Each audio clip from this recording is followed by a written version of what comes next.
Hello जय हिंद दोस्तों, मैं आप सभी लोगों का अपने चैनल MMJ क्लास में सभी का स्वागत करता हूं। आशा करता हूं आप सभी अच्छे होंगे, बेहतरीन होंगे, शानदार होंगे। तो आपसे उम्मीद है कि पिछली क्लास ज़रूर देखी होगी। नहीं देखी हुई जाकर देख लीजिएगा। आप लगातार क्लास को देखते रहिए और लगातार प्रैक्टिस रिवीजन करते रहिएगा। रिवीजन करेंगे, जितना ही अच्छा रिवीजन करेंगे उतना ही अच्छा आपको फ़ायदा होगा। तो आप किसी भी एग्ज़ाम की तैयारी कर रहे हो, चाहे वो रेलवे हो या SSC हो, UPSC हो या UPSI यूपी कांस्टेबल हो या बैंकिंग से संबंधित कोई तैयारी कर रहे हो या अदर स्टेट BPSC RPSC किसी भी एग्ज़ाम की तैयारी कर रहे हैं, तो इस क्लास को आप क्वेश्चन प्रैक्टिस के तौर पे देखिए और रिवीजन करते रहिएगा। रिवाइज जितना ही अच्छा करेंगे उतना ही अच्छा आपको सफलता मिलेगी। तो आप चैनल पर नए हैं तो चैनल को सब्सक्राइब कर लीजिए आप, और अपने दोस्तों भाइयों के साथ भी शेयर कीजिए जो लोग गवर्नमेंट एग्ज़ाम की तैयारी कर रहे हैं। तो चलिए बिना टाइम वेस्ट के क्लास को स्टार्ट करते हैं। अगला क्वेश्चन है, भारतीय राजनीति में 1947 के बाद किस महिला ने सर्वाधिक योगदान दिया? किस महिला ने सर्वाधिक योगदान दिया था? किसने दिया था? अरुणा आशफ अली। अरुणा आशफ अली, तो आपका ऑप्शन ए सही रहेगा। अगला क्वेश्चन है, हम बहुत बड़ी भूल करेंगे यदि हम बिहार की जनता और उनके मंत्रिमंडल को लीग के नेताओं के हिंसक व संभव आक्रमणों के आगे आरक्षित छोड़ देंगे। वर्ष 1946 में यह बात किसने की थी? यह बात किसने की थी? तो सरदार पटेल ने की थी। किसने की थी? सरदार पटेल ने की थी। तो आपका ऑप्शन डी सही रहेगा। अगला क्वेश्चन है, किसने 1921 में पहली बार पूर्ण स्वतंत्रता की मांग को उठाया था? किसने 1921 में पहली बार पूर्ण स्वतंत्रता की मांग को उठाया था? तो किसने उठाया था? मौलाना हजरत मोहानी ने। किसने उठाया था? मौलाना हजरत मोहानी ने उठाया था। तो आपका ऑप्शन डी सही रहेगा। अगला क्वेश्चन है, भारत विभाजन के लिए मोहम्मद अली जिन्ना को सर्वाधिक उत्तरदायी किसने ठहराया था? किसने ठहराया था? तो याद रखिएगा, ये ऑप्शन इसमें है ही नहीं है, यहाँ भी लिख लीजिएगा। लॉर्ड माउंटबेटन ने। कौन कौन उत्तरदायी ठहराया था? लॉर्ड माउंटबेटन ने। लॉर्ड माउंटबेटन ने, ठीक, लॉर्ड माउंटबेटन ने ठहराया था।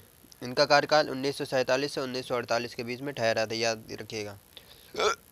अगला क्वेश्चन है, निम्नलिखित में से किसने 31 दिसंबर 1928 को दिल्ली में हुए सर्वदलीय मुस्लिम सम्मेलन की अध्यक्षता की थी? तो किसने अध्यक्षता की थी? आगा खान ने। किसने अध्यक्षता की थी? आगा खान ने की थी। तो आपका ऑप्शन ए सही रहेगा।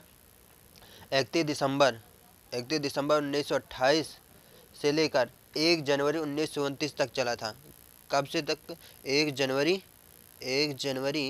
1929 तक ये चला था। क्या चलागा?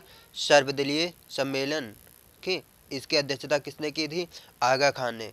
याद रखिए, क्वेश्चन ऐसे पूछ सकता है, सर्वदलीय सम्मेलन कब से कब तक चला था? तो 31 दिसंबर 1928 से लेकर 1 जनवरी 1929 तक चला था। इसकी अध्यक्षता किसने की थी? तो आगा खान ने की थी। याद रखिएगा।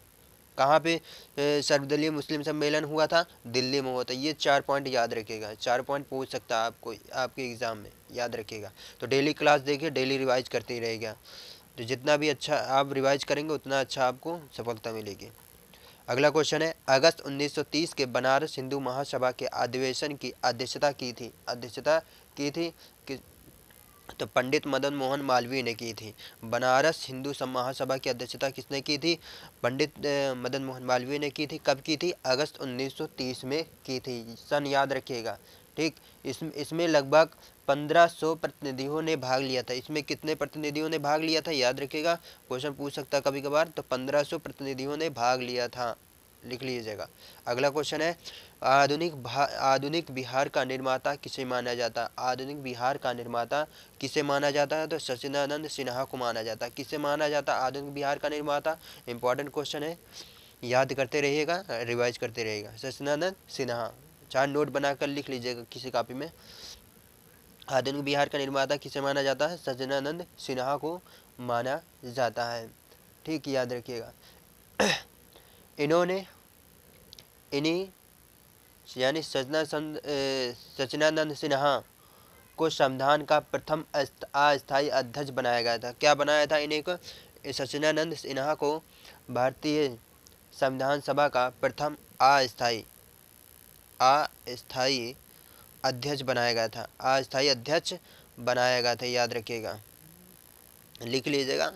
हमारे पास लिखने का कोई उपकरण नहीं है तो हम बोल दे रहे हैं, उस हिसाब से लिख लीजिए। सच्चिदानंद सिन्हा को इन्हीं को भारतीय संविधान का अस्थायी अध्यक्ष बनाया गया था, प्रथम अस्थायी अध्यक्ष, याद रखिएगा ये पॉइंट। इन्हीं की अध्यक्षता में संविधान सभा की पहलक बैठक हुई थी। पहलक बैठक कहाँ पे हुई थी? 1946 में संसद भवन के सेंट्रल हॉल में हुई थी। इन्हीं की अध्यक्षता में संविधान सभा की पहले बैठक हुई थी। संविधान सभा की पहली बैठक, संविधान सभा की पहली बैठक, ठीक, फर्स्ट, यहाँ लिख दे रहे हैं फर्स्ट बैठक 1946 में कब हुई थी? 1946 में संसद भवन के सेंट्रल हॉल में हुई थी। ये पॉइंट लिख लीजिएगा। आधुनिक बिहार का निर्माता किसे माना जाता है? सच्चिदानंद सिन्हा को माना जाता है। सच्चिदानंद सिन्हा को ही अस्थायी संविधान सभा के प्रथम अस्थायी अध्यक्ष बनाया गया था। इन्हें क्या बनाया था? प्रथम अस्थायी अध्यक्ष बनाया गया था। और संविधान सभा की पहले की बैठक इन्हीं की अध्यक्षता में हुई थी। कब हुई थी पहली बैठक? 1946 में। कहाँ पे हुई थी? संसद भवन के सेंट्रल हॉल में हुई थी। याद रखिएगा, बहुत इंपॉर्टेंट क्वेश्चन है। कई पॉइंट, 4 पॉइंट बन रहे हैं तो चारों पॉइंट, तीनों पॉइंट याद रखिएगा और लिख लीजिए किसी नोट बना के कॉपी में। अगला क्वेश्चन है, भारत की कम्युनिस्ट पार्टी का राष्ट्रीय स्वयं सेवक संघ की स्थापना क्रमशः सबसे करीबी वर्ष माना जाता है। सबसे करीबी वर्ष कौन सा माना जाता है? तो दोस्तों 1925। कब माना जाता है? 1925 माना जाता है, याद रखिएगा। ये कहाँ पे हुआ था? कानपुर और नागपुर 1925 में हुआ था। कम्युनिस्ट पार्टी राष्ट्रीय, भारत की कम्युनिस्ट पार्टी का राष्ट्रीय सेवक संघ की स्थापना कहाँ पे हुई थी? कानपुर और नागपुर में। कानपुर और नागपुर में ये हुआ था, याद रखिएगा। कानपुर और नागपुर लिख लीजिएगा, कानपुर और नागपुर, ठीक। कानपुर और नागपुर में क्रमशः, और किस वर्ष हुई थी? 1925, याद रखिए, करीब माना है, ठीक। अगला क्वेश्चन है, फ्रंटियर गांधी का असली नाम क्या? फ्रंटियर गांधी का असली नाम क्या है? देख लीजिए क्या पूछ लिया। फ्रंटियर गांधी का असली नाम क्या था? अब्दुल गफ्फार खान। इन्हें, अब्दुल गफ्फार खान को फ्रंटियर गांधी भी के नाम से जाना जाता है। क्या, किस नाम से जाना जाता है? फ्रंटियर गांधी के नाम से भी जाना जाता है, याद रखिएगा।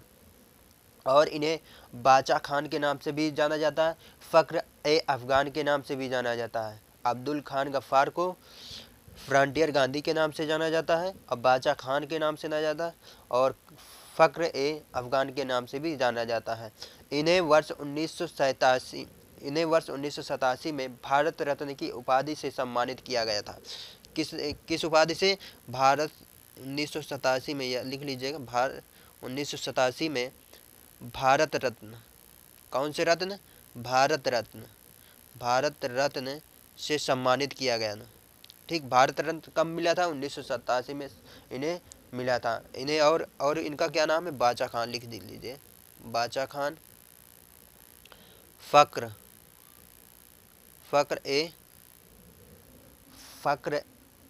ए अफ़गान, क्या? अफ़गान लिख लीजिएगा, हम बोल दे रहे हैं क्योंकि लिखने का उपकरण हमारे पास नहीं है। तो फ्रंटियर गांधी का असली नाम क्या था? अब्दुल गफ्फार खान। और इन्हें किस नाम से जाना जाता है? बाचा खान के नाम से। और दूसरा नाम फ़ख्र ए अफ़गान के नाम से। और इन्हें 1987 में भारत रत्न में भी मिला था, याद रखिए, सम्मानित किया गया था। अगला क्वेश्चन है, सीमांत गांधी के नाम से कौन जाने जाते हैं? सीमांत गांधी के नाम से कौन जाने जाते हैं? तो अब्दुल गफ्फार खान। अब्दुल गफ्फार खान को सीमांत गांधी के नाम से भी जाना जाता है। अगला क्वेश्चन है, निम्न में से किन्हें बम्बई त्रिमूर्ति के नाम से जाना जाता है? क्या नाम से? बम्बई की त्रिमूर्ति के नाम से जाना जाता है। तो किसे जाना जाता है ये बताइएगा कोई? तो मेहता और फिरोज शाह मेहता, तेलंग को बदरुद्दीन तैयब बाजी को, इन तीनों लोगों को बम्बई के त्रिमूर्ति के नाम से जाना जाता है। किस नाम से जाना जाता है इन तीनों लोगों को? बम्बई त्रिमूर्ति के नाम से जाना जाता है। किसको? फिरोज शाह मेहता, तेलंग को, तैयबाजी को, बदरुद्दीन तैयबाजी को जाना जाता है। तो याद रखिएगा, ठीक। इन तीनों लोगों ने मिलकर 1885 में बॉम्बे प्रेसिडेंसी एसोसिएशन की स्थापना की थी। इन तीनों लिख लीजिए, तीनों लोगों ने तीनों लोगों ने मिलकर क्या स्थापना की थी? बॉम्बे प्रेसिडेंसी। रुकिए, 1885 में बॉम्बे प्रेसिडेंसी एसोसिएशन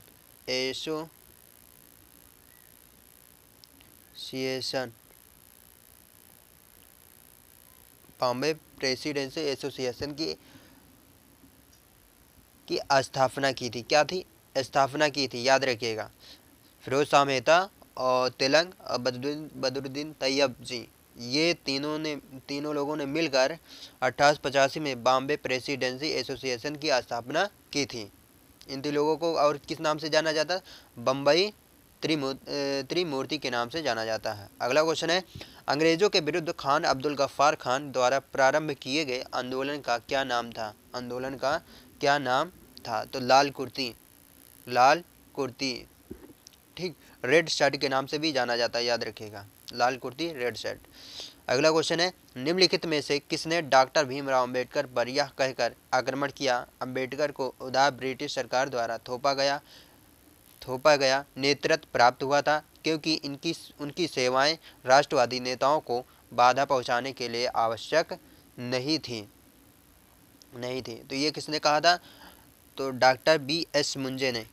किसने कहा था? डॉक्टर बी एस मुंजे ने कहा था, याद रखिएगा। अगला क्वेश्चन है, त्रिपुरा की देशी रियासत स्वतंत्रता आंदोलन में 20वीं सदी के प्रारंभ में शामिल हुए क्योंकि बंगाल के क्रांतिकारी त्रिपुरा में आश्रय के लिए हुए थे, याद रखिएगा। आपका ऑप्शन बी सही रहेगा। अगला क्वेश्चन है, राजेंद्र प्रसाद कहाँ के रहने वाले थे? राजेंद्र प्रसाद कहाँ के रहने वाले थे? तो बिहार के। कहाँ के रहने वाले थे राजेंद्र प्रसाद? बिहार राज्य के रहने वाले थे। ये बिहार के कांग्रेसी नेता थे। क्या थे? बिहार के कांग्रेसी नेता थे, याद रखिएगा। बिहार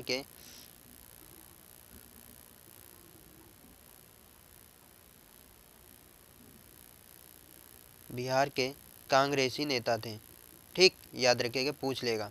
बिहार के कांग्रेसी नेता थे। ये संविधान सभा के अध्यक्ष भी थे। ये क्या थे? संविधान सभा के अध्यक्ष भी थे। संविधान सभा के अध्यक्ष थे। ये बिहार के कांग्रेसी नेता थे, संविधान सभा के अध्यक्ष थे। ये संविधान लागू होने के बाद भारत के प्रथम राष्ट्रपति बने थे। क्या बने थे? भारत के प्रथम राष्ट्रपति। ये क्वेश्चन पूछा जाता है बहुत, 3-4 पॉइंट लिख लीजिएगा कॉपी में अपने। प्रथम राष्ट्रपति बने थे के भारतीय संविधान बनने के बाद, याद रखिएगा, ठीक। संविधान लागू होने के बाद भारत के प्रथम राष्ट्रपति बने थे। अगला क्वेश्चन देखिएगा, नारी संत दबाई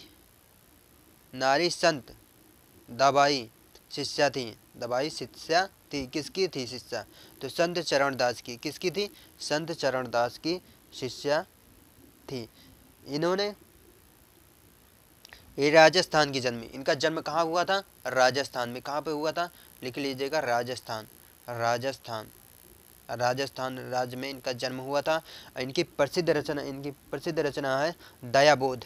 क्या रचना? इनके लिख लीजिए, कभी कभार पूछ लेगा तो आप लोग बता नहीं पाओगे, तो लिख लीजिएगा, नोट बनाकर लिख लीजिएगा, दयाबोध। इनकी प्रसिद्ध रचना है दयाबोध। कभी कभार इतिहास में पूछ लेगा क्वेश्चन, दयाबोध किसकी रचना है? तो नारी संत दयाबाई की है, ठीक, याद रखिएगा, ठीक। और इनके किसकी शिष्या थी? संत चरणदास की थी, उनकी शिष्या थी, याद रखिएगा। अगला क्वेश्चन है, महान कवि रविंद्रनाथ टैगोर एक महान चित्रकार के रूप में उभरे। उनकी आयु थी लगभग, जब उभरे थे ये चित्रकार के रूप में, तो इनकी आयु लगभग कितनी थी? तो 70 वर्ष। कितनी थी उम्र? 70 वर्ष थी। अगला क्वेश्चन है, जगत नारायण लाल को किस जेल में भेजा गया था? जगत नारायण लाल को किस जेल में भेजा गया था? तो हजारीबाग जेल में। कब? हजारीबाग जेल में भेजा गया था। ये स्वतंत्र आंदोलन के दौरान जेल गए थे। कब गए थे? स्वतंत्र आंदोलन के दौरान ये जेल गए थे। ये 1929 में जेल से छूटे थे। कब छूटे थे? 1929 में जेल से छूटे थे, याद रखिए, लिख लीजिएगा। अगला क्वेश्चन है, कस्तूरबा एवं महादेव देसाई की समाधियाँ किस परिसर में स्थित है? कस्तूरबा एवं महादेव देसाई की समाधियाँ किस परिसर में स्थित है? तो आगा खान पैलेस पूना में। कहाँ पे स्थित है? आगा खान के पैलेस पूना में स्थित है। तो आपका ऑप्शन ए सही रहेगा। अगला क्वेश्चन है, कस्तूरबा गांधी की समाधि स्थित है। कस्तूरबा गांधी की समाधि कहाँ पे स्थित है दोस्तों? तो आगा खान महल पुणे परिसर में। कहाँ पे स्थित है? आगा खान महल पुणे परिसर में स्थित है। तो आपका ऑप्शन सी सही रहेगा। अगला क्वेश्चन है, निम्नलिखित में से कौन कांग्रेस के आधिकारिक इतिहास के रचयिता हैं? निम्नलिखित में से कौन कांग्रेस आधिकारिक इतिहास के रचयिता हैं? तो कौन है? पट्टाभी सीतारामैया। कौन है? पट्टाभी सीतारामैया, ये कांग्रेस के आधिकारिक इतिहास के रचयिता हैं। तो आपका ऑप्शन सी सही रहेगा। अगला क्वेश्चन है, भारत में उपनिवेश काल में व्हिटली आयोग का उद्देश्य था। व्हिटली आयोग का उद्देश्य क्या था? तो भारत में प्रशासनिक सेवाओं के लिए विस्तृत पद्धति विकसित करना, ये इनका उद्देश्य था व्हिटली का। भारत में उपनिवेश काल में व्हिटली का क्या उद्देश्य था? तो भारत में प्रशासनिक सेवाओं के लिए विस्तृत पद्धति विकसित करना। तो आपका ऑप्शन डी सही रहेगा। अगला क्वेश्चन है, Katherine Mayo, Aldous Huxley, Charles Andrews और विलियम डिग्बी के बीच आम रिश्ता क्या था? क्या था? तो इन्होंने ब्रिटिश शासन के दौरान भारत की हालत पर टिप्पणियां लिखी थी। क्या?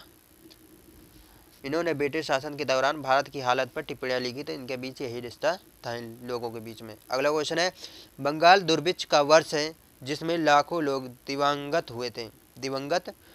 बंगाल दुर्भिक्ष का वर्ष कौन सा वर्ष था जिसमें लाखों लोग दिवंगत हुए थे? ठीक, कितने लोग हुए थे लगभग?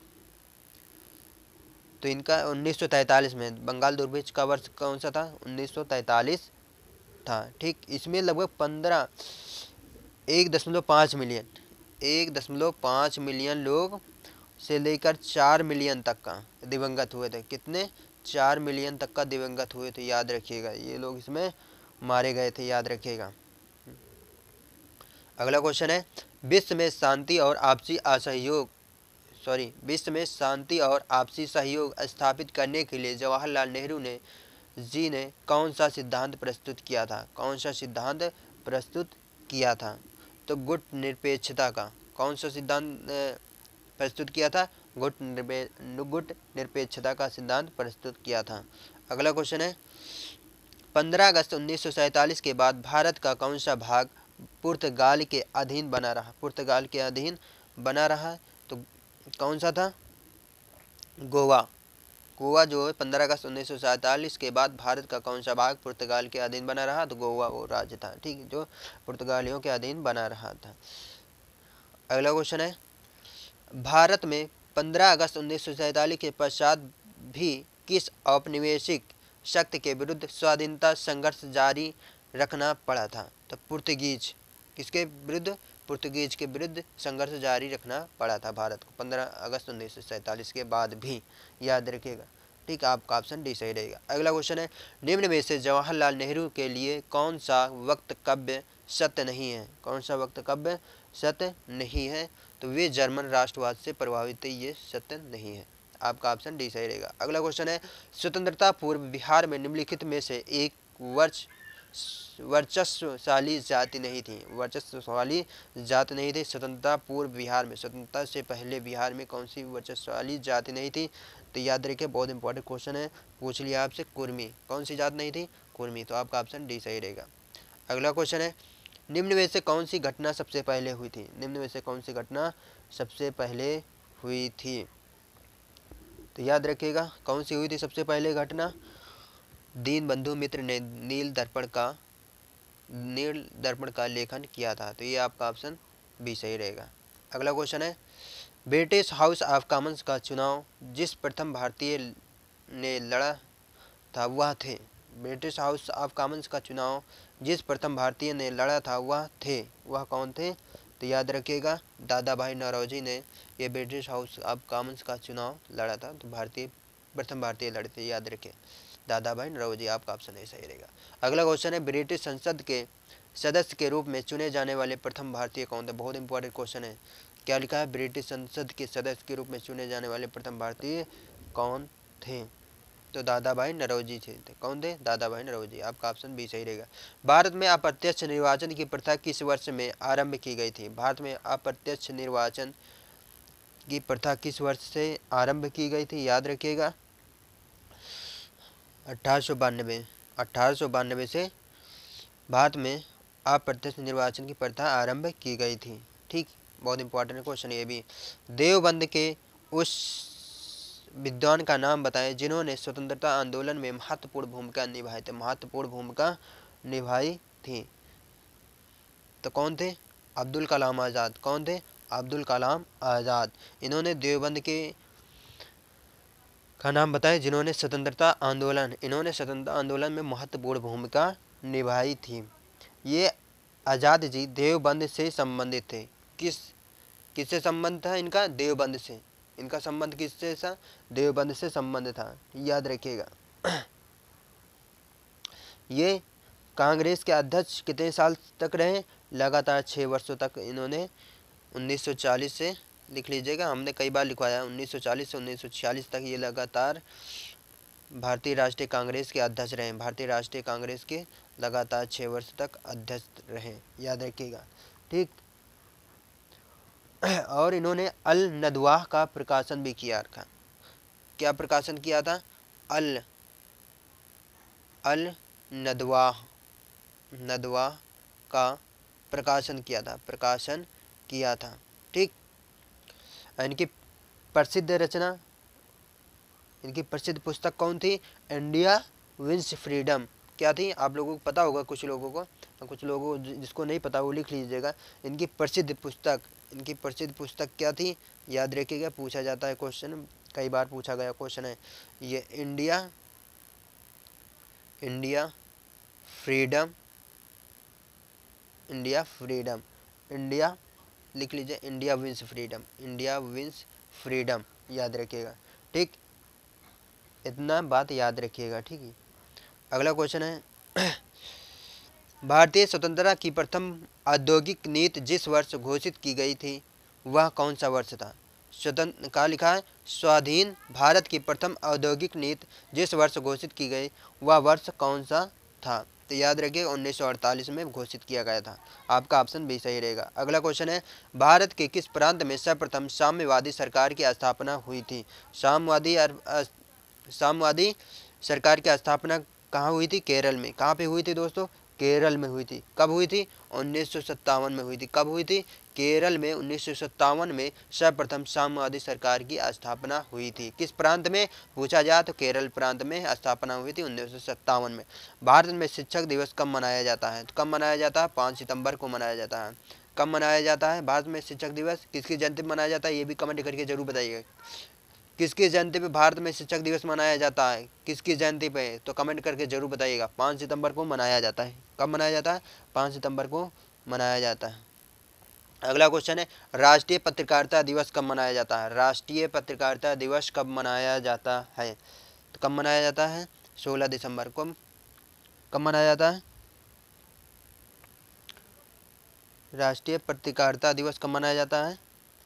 16 दिसंबर को मनाया जाता है, याद रखिएगा। ठीक, अगला क्वेश्चन है लोक दिवस किस दिन मनाया जाता है? लोक दिवस किस दिन मनाया जाता है? तो 21 अप्रैल को। कब मनाया जाता है? 21 अप्रैल को लोक दिवस मनाया जाता है। लोक दिवस कब मनाया जाता है? 21 अप्रैल को मनाया जाता है। अगला क्वेश्चन है निम्नलिखित में से किसके पक्षधर नेहरू थे किंतु गांधी जी नहीं थे? किसके पक्षधर क्या थे? नेहरू जी थे मगर, लेकिन गांधी जी नहीं थे। किसके पक्ष नहीं थे? याद रखिएगा भारी औद्योगिकीकरण। ठीक, तो आप लोगों को क्लास कैसी लगी? क्लास अच्छी लगी है तो कमेंट करके जरूर बताइएगा। और जो हमने पूछा है शिक्षक दिवस 5 सितंबर को मनाया जाता है, किसकी जयंती मनाया जाता है? कमेंट करके जरूर बताइएगा। आप अपने दोस्तों भाइयों के साथ भी शेयर कीजिए जो लोग गवर्नमेंट एग्जाम की तैयारी कर रहे हैं। तो आप किसी भी एग्जाम की तैयारी कर रहे हो, चाहे SSC CGL हो, CSL हो, MTS हो, GD हो, NTPC, railway group D, railway LP technician, railway JE, या रेलवे RPF UPSI, यूपी लेखपाल, UPROR, UPSC, यहाँ तक कि BPSC, RPSC, Bihar SI, Bihar police और दिल्ली कांस्टेबल, किसी भी एग्ज़ाम की तैयारी करते रहें तो इस क्लास को डेली देखते रहिएगा और रिवाइज करते रहिएगा। कोई भी सब्जेक्ट पढ़ रहे हैं, कहीं से भी पढ़ रहे हैं, डेली रिवाइज करेंगे तो आपको अच्छे से अच्छे सफलता जरूर मिलेगी और जल्दी मिलेगी, याद रखिएगा। जितना भी रिवाइज करेंगे उतना ही अच्छा आपके दिमाग में बैठ जाएगा, याद रखिए। तो जय हिंद, जय भारत।